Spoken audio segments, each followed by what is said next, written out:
Hello there.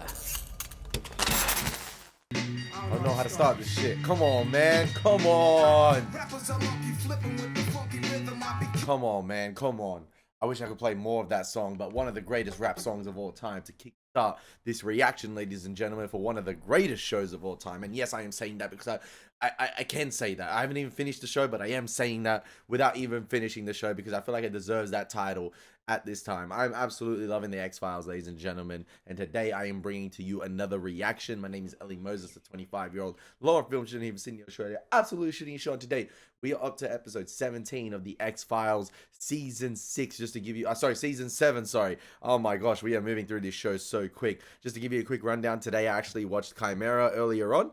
And then I actually watched the very first episode of The Walking Dead. And I was tossing up, do I go back to X-Files to record the third reaction today? Or do I go continue the momentum with The Walking Dead? But I'm like, you know what? I want to give X-Files a little bit of a run for a week on the channel. Give it its own limelight for a little bit. Like maybe, you know, about a week or so. Maybe less. But like, you know, give it its own spotlight for a little bit. Because the X-Files has always been juggled with another show. And then it was juggled between Prison Break and It's Always Sunny in Philadelphia. So, and you know, this past week Stranger Things season 4 came out, which was absolutely sensational. And season 5, and that was absolutely sensational. And I just want to give, you know, X-Files maybe a little bit of a daily streak, hopefully 5 or 6 days for you guys. Maybe finish season 7 first before we get into season 8. So yeah, that's what I'm thinking of doing with the X-Files. Like I said, give it a little bit of a daily streak, a daily push, so we can get season 7 done, then move into season 8. Let's see how we go. Anyway, let's get into episode 17. This one is titled All Things. We're gonna get into the reaction. We're gonna have some fun with this thing. As always, baby, let's absolutely smash it. Let's go. If I'm talking a little bit soft, that is because my dad is currently asleep and Disney Plus always logs me out. What the heck? That's because my dad is asleep and also my voice is still gone for my friend's wedding on the weekend. So yeah, let me sign back in. Let's get into the reaction. Time passes in moments. Hey, Scully narration. Moments which, rushing past, define the path of a life. What if we could stop, pause to take stock of each precious moment before it passes? Might we then see the endless forks in the road that have shaped a life? And seeing those choices, choose another path. That's not gonna be Mulder, is it?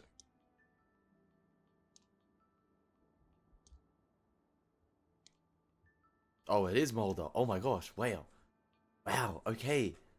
Okay. Okay, she's sent it with that start. But what if we could stop, pause to take stock of each precious moment? I mean, before we it know passes? they've done it before. Might we then see the endless forks in the road that have shaped a life?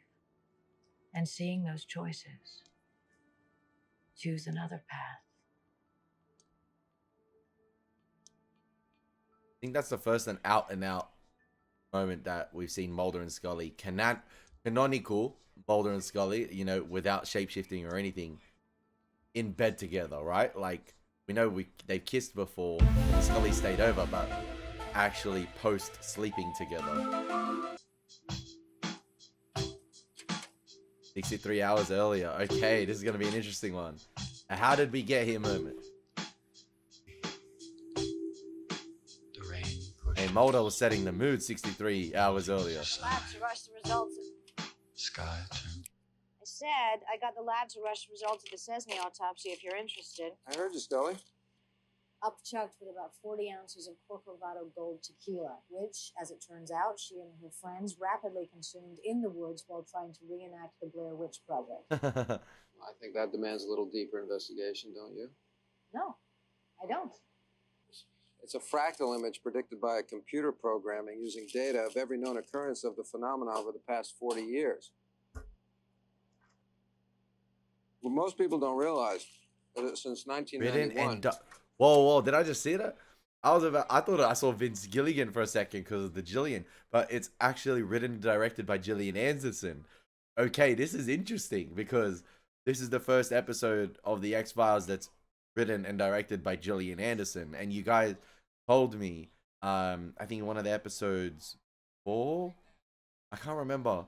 Oh yeah, it was the gaming episode, the one first-person shooter about, you know, gaming wasn't really a thing for women at the time, and possibly even writing and directing wasn't really highlighted for women at this stage very much. And I think possibly this would have been a massive thing for Gillian Anderson to write and direct her own episode of the X-Files. So it's going to be interesting to see what she pulls off this episode, and how that compares to David Duchovny's debut for writing and directing an episode in season 5. I think that was The Unnatural, the one with the alien, the black alien baseball player. That was such a fantastic episode because I feel like David Duchovny like beautifully understood the assignment right there. I think he's a massive baseball fan, but you know, weaving in his own personal love for baseball into a story for the X-Files, which you could classify potentially as a mythology episode, you know, with the FBI detective as well. His name's on the tip of my tongue. I'm forgetting it at the moment. But weaving that story in for with his love of baseball, you know, for a mythology type kind of ep for the X-Files as well, and to provide a sort of like a fun, lighthearted, charming episode of the X-Files was great in The Unnatural. I thought that's a really underrated episode so far this series, and you know, it was really well. The story is really well put together. From a, you know, technical perspective, I did like the transitions David Duchovny wrote into the story for some of the scenes. I think from a directing standpoint, I think it was pretty well shot, like pretty decent. So it's going to be interesting to see how Gillian's story fares and how her direction fares compared to that episode. So I cannot wait to see this one now. Like, so my expectations have gone through the roof now, and my hype has gone through the roof. I always enjoy, you know, getting in to watch the X-Files, like, nonetheless, but like, now that I found out that this episode is written and directed by Gillian Anderson, it's going to be interesting to see what story she has crafted and how it's directed. So I'm keen for this, man, because I thought, like I said, David Duchovny's debut in The Unnatural was really, really well done, because I feel like he understood his character, understood Scully's character, and, you know, did not basically put the X-Files as show aside for his own personal writing, and, you know, to steal the limelight for himself, if that makes sense. I feel like he did it really well. There's been a dramatic increase in size and complexity of circle design. That's when the Mandelbrot set appeared in England. A series of geometrically perfect rings appearing almost impossibly overnight in a field near Cambridge. Even more complex formations occurred simultaneously on opposite ends of the English countryside, with the Mandelbrot set where it's still there at its center. Then in 1997, even more complex formations occurred. And I'm not wearing any pants right now. That in just 48 hours, even more complex formations are going to be laid down in a field near Abbury. 48 hours, Scully, but I wouldn't mind getting there earlier if you don't mind.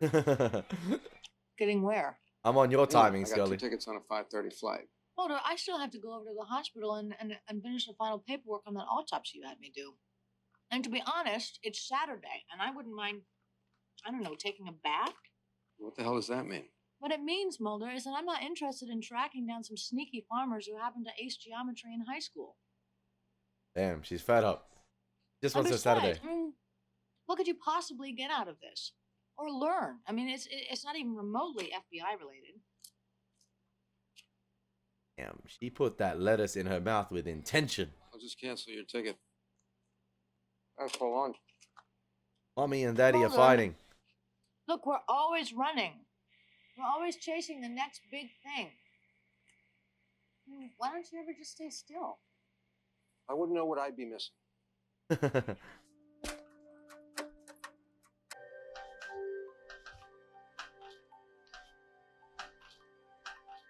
Not the slow-mo.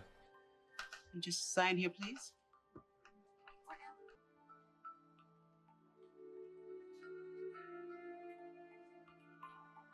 Now, is that someone Scully recognizes from her past? That doctor? Understood. Yes, it is. Admitted yesterday, coronary care, unit room 306. Damn.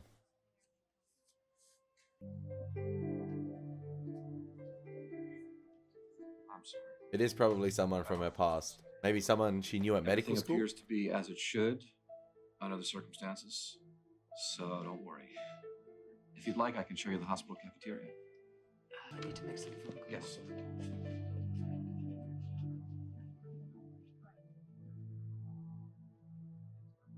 Feng Shui life. Oh no, my bad. I was like, that's just like a deep way she's reading that book.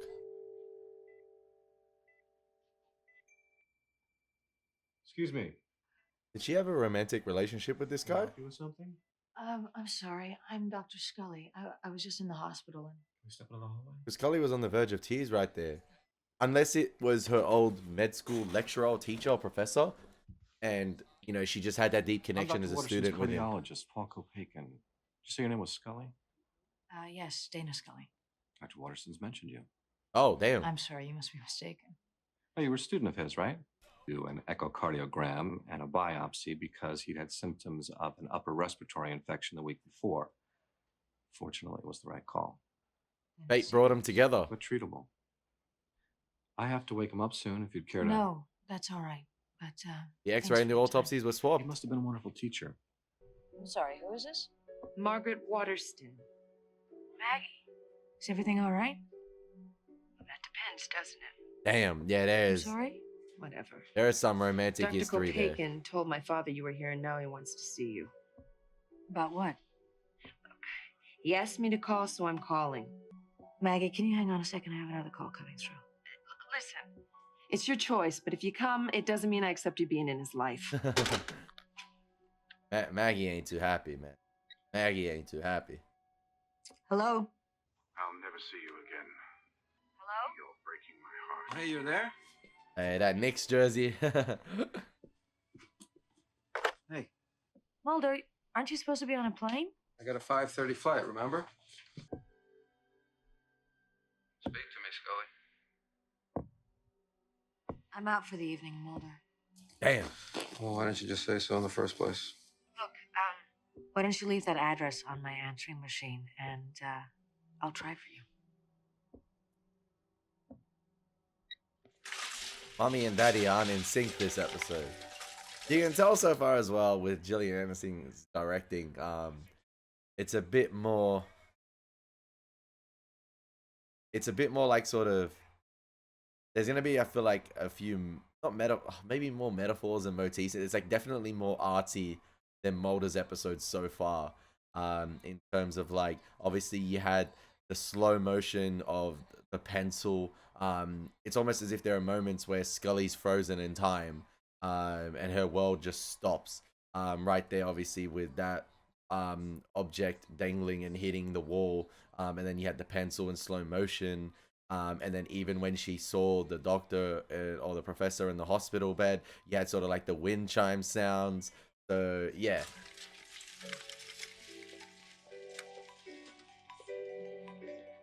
I forgot what that dangling thing is called. Oh my gosh. My bad.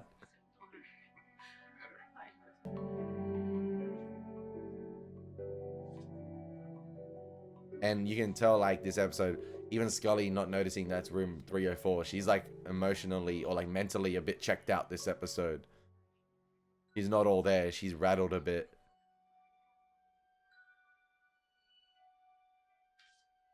Is that his daughter or wife? Scully definitely slept with this man. I'm telling you. Like, ain't no way she'll be behaving like this.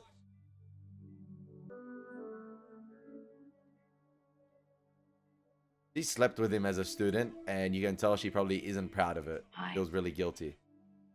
So I have to lock eyes with the devil for you to grace me with your presence. No, Scully's a guardian angel.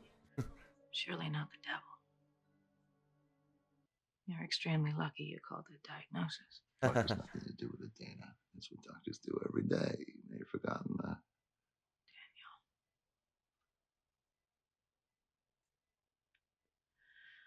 She calling him. So how did you happen to Be on a first name basis as well. Like, if I see my teachers in public, still, I call them. I still say Miss or Sir, like out of respect. I'm like, yo, Miss, what's up? No, honestly, out of respect. If I see my teachers in public, I still say, even like at the reunions and stuff. We had a reunion the other week, not the other week, the other year, and I still say Sir. I like, yo, Sir, what's up? Like, I don't know, it's just out of respect. I still, say that to my teachers. I'm actually saying Daniel, not even Professor. Like, yeah, it tells you, like, I think it was more than just a student professor relationship. Washington. It's a long story.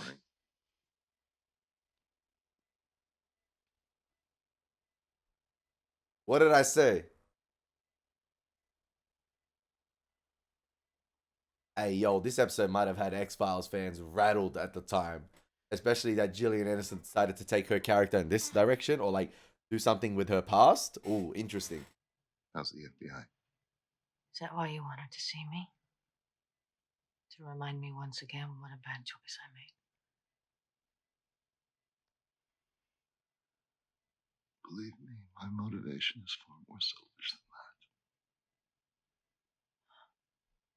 He still want to be with her. You never accepted my reason for leaving. Damn. It was an excuse.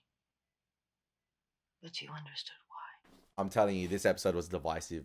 I I'm not even can't halfway believe through it. The FBI is a passion, not like medicine. I'm sorry, Elie. Just walking through that door. But you wouldn't have come if you didn't want to.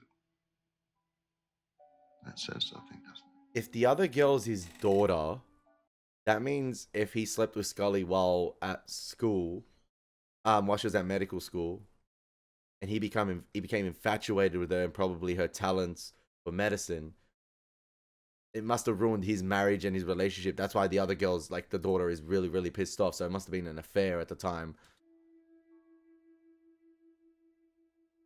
I'm just trying to put two and two together. I don't know. It's a woman you're going to be dealing with. She's affiliated with the American Taoist Healing Center. She researches crop circles? Don't roll your eyes, Scully. Mulder, you want me to...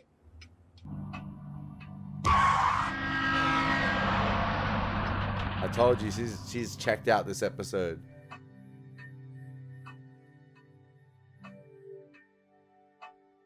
You have a weird sound again.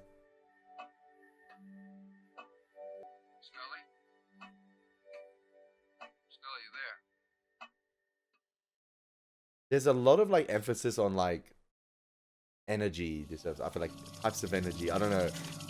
Even the way, I don't know if that's Gillian Anderson, like, sort of like her beliefs outside of the show, like I said, being imprinted this episode. We know Scully, the character of Scully, is a woman of faith, and that's been tested throughout the series. Really well done, by the way. But we're at the hospital today. Right. That's strange. I'm Agent Scully. I'm here on behalf of my partner. About my research. For the FBI, as odd as that may sound. Hi, I'm Colleen Azar. Would you like to come in? No, thank you. Look, I don't mean to be rude, but I really don't have much time. Sure. I'll go get my papers. there's the wind chimes again. Often remind us that we need to keep our mind open to the lessons it gives. You may want to slow down. I think that's also a reference for Scully's character at the moment, not just driving, but slowing down in general in her life, or taking a minute to process things. Hello? And I think as well with her saying slow down, I believe that's been referenced many times in the X-Files before as well, with Mulder and Scully. You know, you can go back to the conversation about the episode with Big Blue on the Rock, and many times after that, in terms of, like, you know, slowing down in life, or, you know, life away from the FBI and settling down, having a family, being able to, you know, not work on a Saturday, for instance, and run around all the time.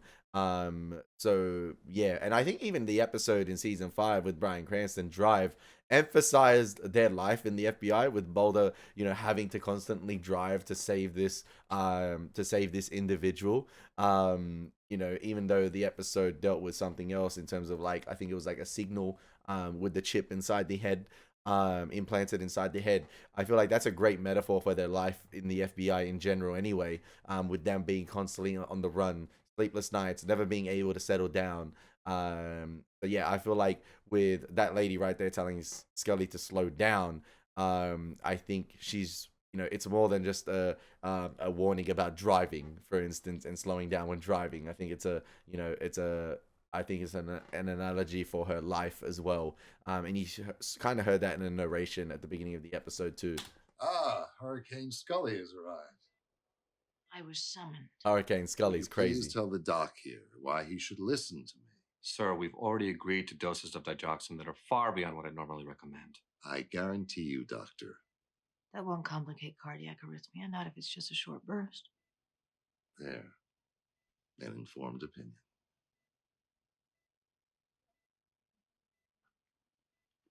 And that doctor before You come off so was rational. praising him before. But maybe you know less than you think. Been through some difficult times. And she's very angry. Oh shit. How did she even find out things? I screwed up, Dana.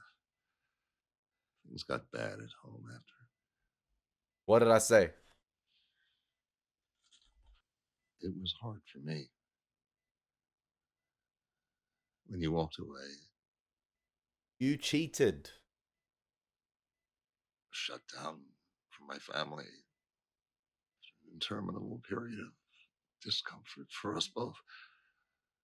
Where did you go? Here. Washington. Cheated on When? your wife with a student. Almost 10 years ago. Daniel. But she hasn't known for 10 years that he's been in Washington. You didn't move here from me. Ain't no way he'd. This way, of course. Oh, God. Ain't no way he moved 10 years ago for Scully and never made contact with her. Send her a letter, something. He was that infatuated with her? The fuck? We've come at such a strange time. Your x-rays are in the wrong envelope. I never would have even known you were here if it wasn't for a mix-up. It's just... Strange coincidence. The universe has aligned. What do you want, Dana? I want everything I should want at this time of my life. This is a very, I'm not going to just say Scully, but this is a very Dana Scully-centric episode Maybe here. I want the life I didn't choose. Everything, like, you know, her reflecting, everything about her reflecting about her life this episode.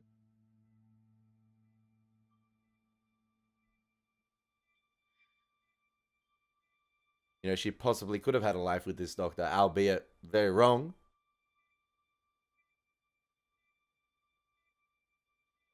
And then you think back to the start of the episode of her sleeping with Mulder. Maybe she didn't sleep with Mulder. Maybe she was just... Nah, but she was putting on the cardigan.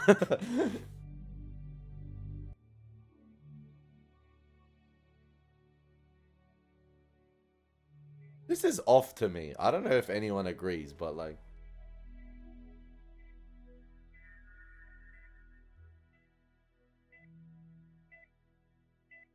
Bro's heart rate is spiking. Scully's gonna cure him. Yeah, I'm calling it right now. This would have been such a divisive episode. Such a divisive episode.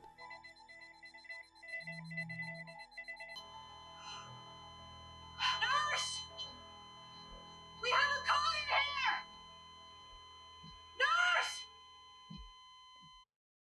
Nurse! He's in a big bag. Look at his head.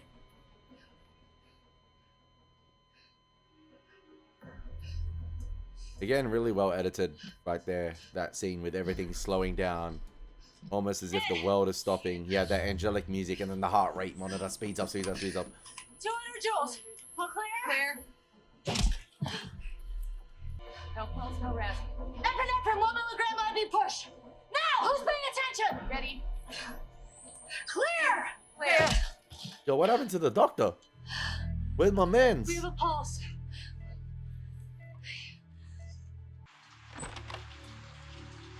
Hi. Can I help you? I'm looking for Colleen. You want to come in? I just need to speak. She does not want to go into that house. That house is off limits.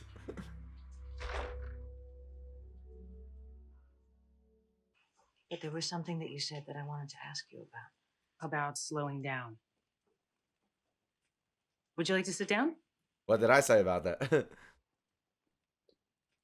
That living beings exist beyond the physical dimensions of time and space, that we're composed of layers of energy. And Ogres have layers consciousness. too. You've probably heard it referred to as an aura.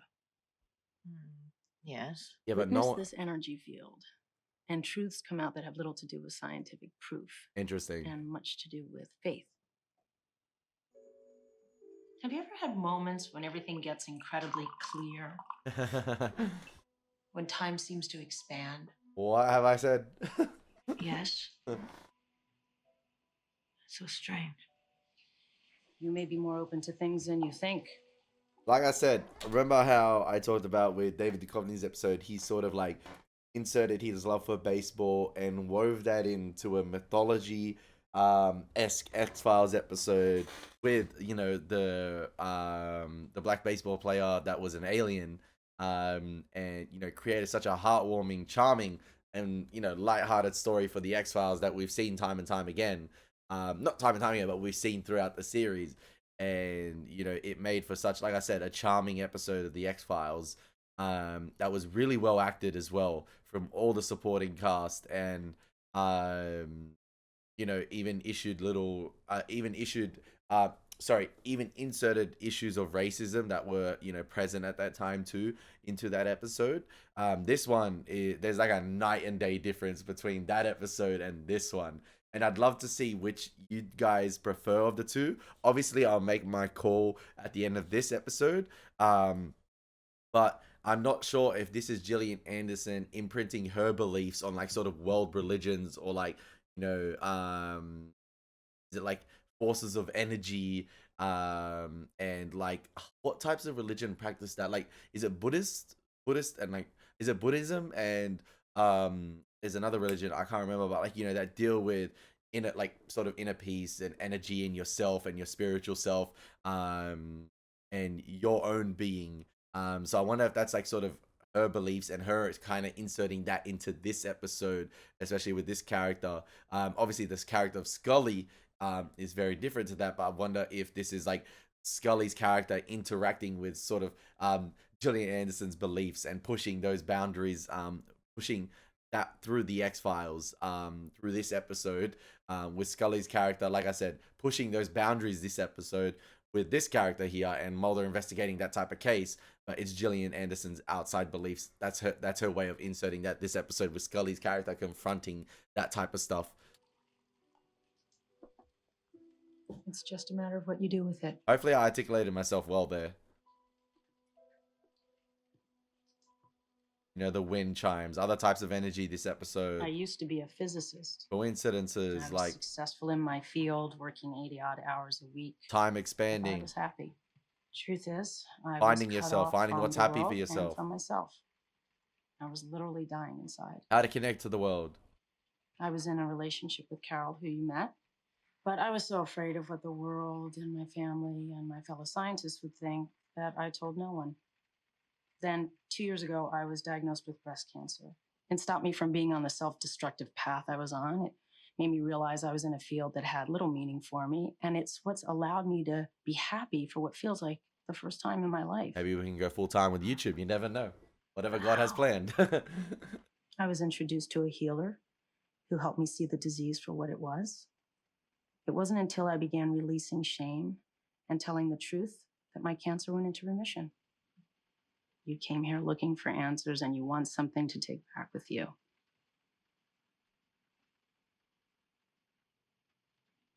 Power of the redheads. Everything happens for a reason.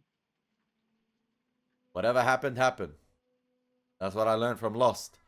Be reasonable with me. I am so sick of being reasonable. You moved on, but we've had to live with what you left behind. Have we seen Maggie in a previous X-Files episode?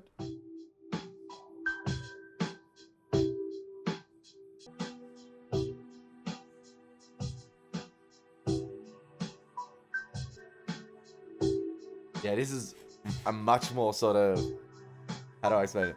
Much more artsy type episode here with Gillian Anderson writing and directing, in terms of like I said, a lot of slow-mo shots. A lot of, you know, sort of scenes to portray that sort of time expanding for Scully and the world slowing down.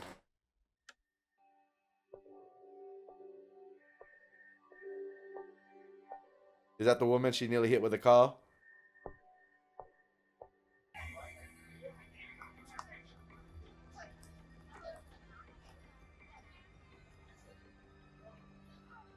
Everything happens for a reason.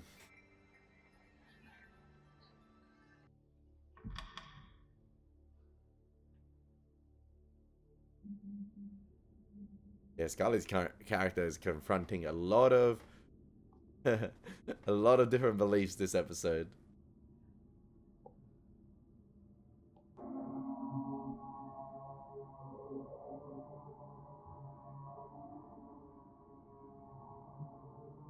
You know what's interesting? Throughout this entire episode, I'm surprised Scully has not confronted a priest. With her being, you know, supposedly a character. Okay, this is interesting. Almost sort of a little moment here of Scully journeying through time.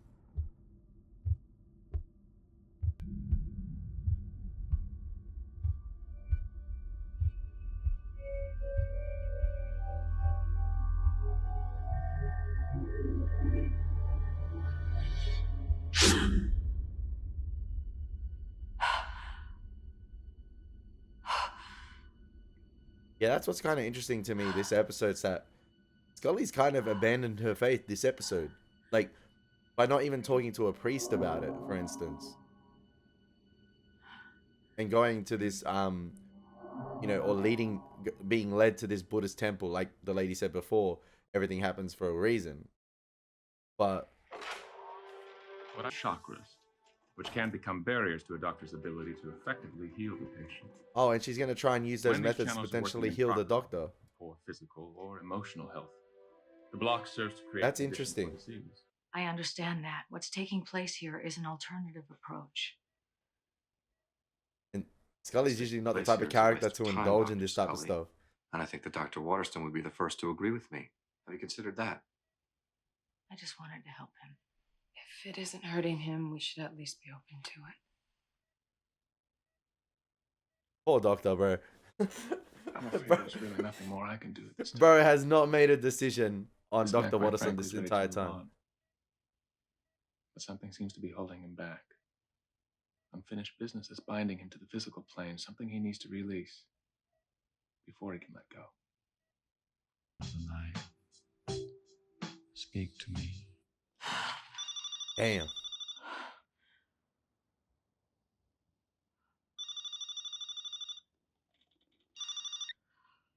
Hello? It's Maggie. I need you to come to the hospital right away. Maggie, what's... I reckon it's probably... Listen, I think we're probably being misled here, and he's alive and well, potentially. And she's wearing the same sweater here, the green sweater that she slept with Mulder in. Or allegedly slept with Mulder in. And the same coat, too. I think I'd give up so easily.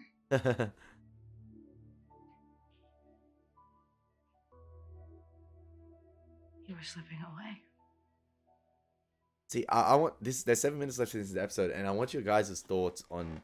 This is a very, like I said, this is a Dana Scully centric episode. Not just Scully in general, not like, you know, FBI stuff, whatever. Dana Scully, like the character of Dana Scully, and you know her past life coming back here, and you know her having to confront that shame and guilt or having an affair, or like, you know, sleeping with her ex professor, and that damaging his relationship, damaging his marriage, and potentially his relationship with his daughter too, and him coming to Washington, and being there for nearly 10 years, but not ever making contact with Scully. And I guess maybe the reason is explained in this episode. Everything happens for a reason. Maybe he, you know, never had it in him to make contact with Scully. But you could think if he came to Washington 10 years ago and made contact with Scully initially, maybe she would have never been in the X-Files and never had a life in the FBI. And, you know, she probably could have settled down or slowed down with this doctor here. So that's quite interesting. But yeah, why would, if the doctor really moved to Washington for Scully, why would he never make contact with her? But yeah, this episode clearly has, you know, I don't know if it's, I don't know how to, I'm trying to explain here. Like, I just think, you know, in an episode like this, I'm surprised Scully wouldn't confront a priest about it, knowing her character. And she's confronted a priest numerous times before in the series. I believe in the Emily arc she did too. Um, but you know, she didn't confront the like. Obviously, there is an emphasis, I think, of Gillian Anderson's own personal beliefs about, you know, life forces, energy, and how that sort of binds and connects us, connecting to the universe and other types of religions. And and imprinting that in this episode, that is clearly there, and you can tell that's probably her own beliefs and probably experimenting on that with the character of Scully, like I said. And maybe she decided, what if Scully indulged in this, or broke the barriers of her own character, stepped away from her faith for a little bit, and confronted other types of religions, and actually, instead of being fearful of them, actually confronted them, and decided to adopt them, and maybe connect with them a little bit, like she did at the Buddhist temple, and had some sort of epiphany moment right there, with her basically going through space and time, going through all the memories of her life, seeing the doctor, and him waking up. So yeah, that's interesting. But like I said, I can tell that this episode would have probably divided a lot of fans, and a lot of them may have not been happy with the writing choices from Gillian Anderson to do this with her character and bring up something in her past like this. And her feeling like, yeah, this is one of the sins in the Bible, man. Like committing adultery like that, like it is insane. But yeah, it's interesting that she decided to do that with the character of Scully and was allowed to do it. Like, this episode was greenlit. I'll give more of my thoughts at the end of the episode. But yeah, there's just my thoughts now. No one thought you'd come out of this. I'm still in shock. Imagine my shock when my doctor told me voodoo ritual you'd arranged for last night. I was afraid it didn't work. Of course it didn't work. Look at me. I'm gonna get well. We need to talk about what happens next for us. What happens next for us? That is crazy. I spoke at length to Maggie. It's best we leave this behind. I don't know if it's best that this was even brought up. That you took responsibility for the hurt you caused on your family. It's no accident that you got sick, Daniel. Everything happens for a reason. Truth for 10 years. Dana, it was only to be with you. You were all I lived for. That is crazy. That guy's cooked. You're alive now. Is to make up for that. To make it up to Maggie. It's Maggie talking, not you. Bro had a beautiful marriage, probably a beautiful I'm daughter. not the same person,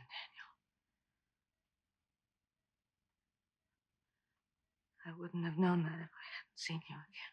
Scully moved on, reevaluated herself. You need to move on, brother, as well.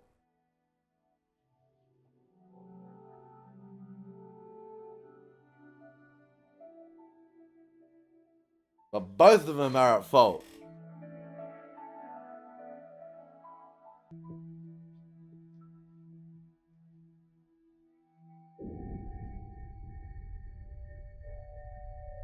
Neat dissolve transition there with the back of the doctor's head and Scully's hair. And the nuns in the background too, and again with the slow-mo. Time expanding. World slowing down. And I don't know if it's intentional, but you can clearly see the bags under Scully's eyes this episode a lot of the time. And I'm not sure if that's, like I said, intentional for her character right there. Feeling tired and drained from life. And there we go. She sees the same character again that she nearly hit with the car. Excuse me? Maybe it's someone different. Hey, Mulder? I was just looking for you. You're supposed to be in England. I'm back. What happened? Nothing. There was no event, no crop circles, big waste of time.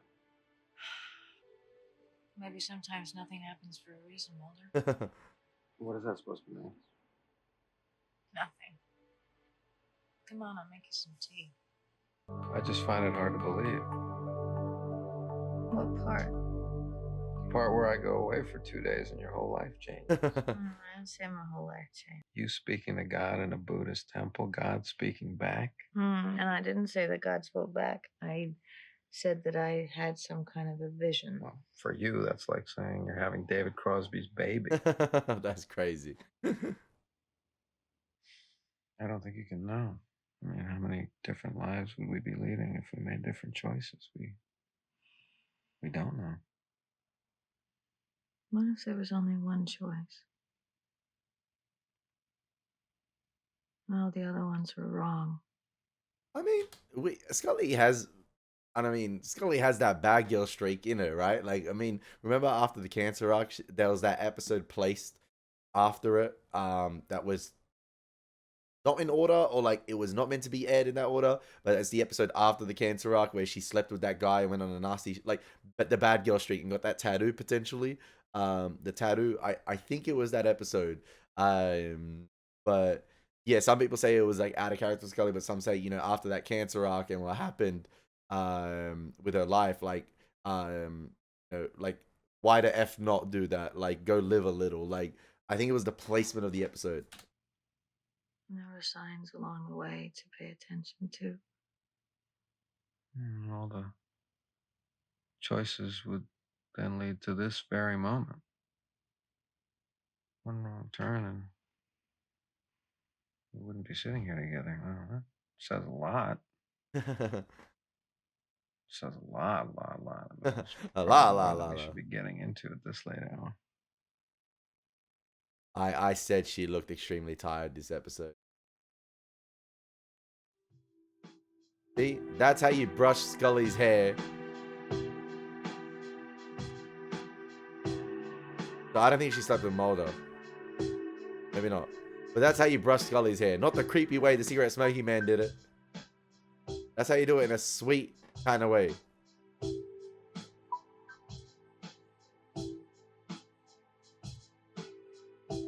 Now my dad's calling me. 1 second.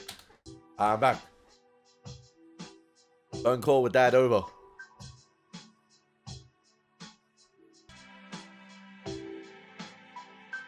I like this song. Is it the Moby song or whatever it is? Moby something. It's really well. Does Mulder have a jumping alien spaceship? It's like a floating alien spaceship in the fish tank. That is crazy.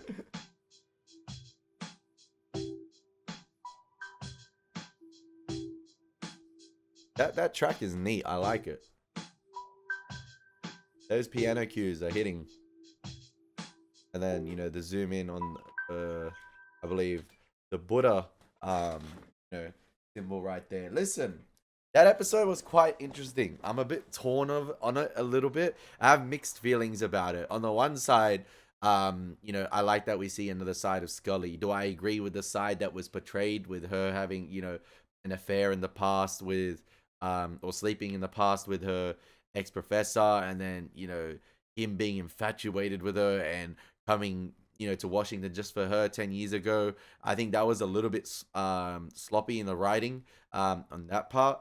And I didn't like, you know, especially with it being written by Gillian Anderson. I think in both moments, in both episodes written by David Duchovny and Gillian Anderson, you get really touching moments of the two characters at the end of the episode. I remember at the end of The Unnatural, Mulder teaching Scully to play baseball amongst the stars at night. That's one of the most touching scenes in the entire series, revolving around Mulder and Scully. And then this episode starts off with Scully, like, you know, alluding to Scully sleeping in Mulder's bed, sleeping with Mulder, and, you know, getting changed and leaving.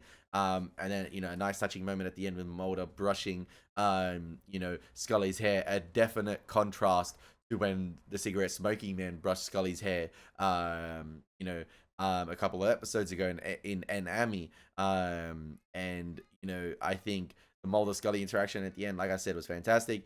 I did, like, you know, I think the makeup was intentionally done on Scully this episode as well to really emphasized the bags under her eyes and how drained she was. You know, the lack of energy she had, no pun intended. And you know that sort of that was compounded at the end of the episode with her basically, you know, falling asleep mid Mulder talking. I don't know if I like that there was a lack of Mulder, but this is like I said, a very Scully centric episode. You know, we saw another side to Dana Scully. Granted, I feel like this would have been a bit divisive amongst the fans about the side of Scully that was shown, and you know, especially with her, you know, being a very a character of faith. And it felt like possibly Gillian Anderson was inserting a bit of her own beliefs this episode and getting Scully to explore that. But the fact that she didn't confront a priest, or you know, even pray for this doctor, or you know, go confront her sins again with a priest, was, I think, a bit out of character for Scully. I think she would have done that, the character of Scully. Like, it would have been nice to maybe seen a scene like that and then maybe indulge in the other religions as well. And yeah, I think, but I don't know if the episode allowed, I don't know if there was enough room for that in, you know, the episode itself. I think from a directing standpoint, I think Gillian Anderson definitely has an eye for like, you know, compositing shots, and you know, as a director, knowing what she wants in a scene. And I think, you know, that was emphasized at the beginning of the episode with the tap water running. You saw authoritative Scully, you know, in the scene where the doctor went into cardiac arrest again and she had to revive him, and you know, she was telling all the nurses, who's paying attention. That was very similar to, you know, the movie, the beginning of the movie when the bomb call was made. And I forgot what the line was, but she's like Scully was basically you know, on one. Basically, she was, you know, demanding Scully, and you know, you saw that energy a bit, you know, in that scene right there where the doctor went into cardiac arrest. So I feel like I'm a bit mixed on this episode. There was some good things. You know, this, I think the slow-mo was used to good effect. The soundtrack of that Moby song, I think that was at the beginning of the episode, was used really well. I really like, you know, she does have a knack, Gillian Anderson, for some really good shots. I like some of the establishing shots for certain scenes with Scully entering, you know, a room, like, you know, a lot of wide shots used, and you know, and a lot of really slow camera pans this episode, which were really good as well. And I think, like I said, the slow-mo was used to good effect. But I think one moment, I think with the pencil tapping at the reception desk at the hospital when she was picking up the autopsy, that caught me off guard a little bit. But I did like the slow-mo with Scully. You know, it was like sort of like a still medium wide long shot of Scully walking the street. And obviously you had the buildings in the background and the wind, you know, picking up the sort of litter in the background, or the leaves, and her walking along the street right there before going into the Buddhist temple, I believe.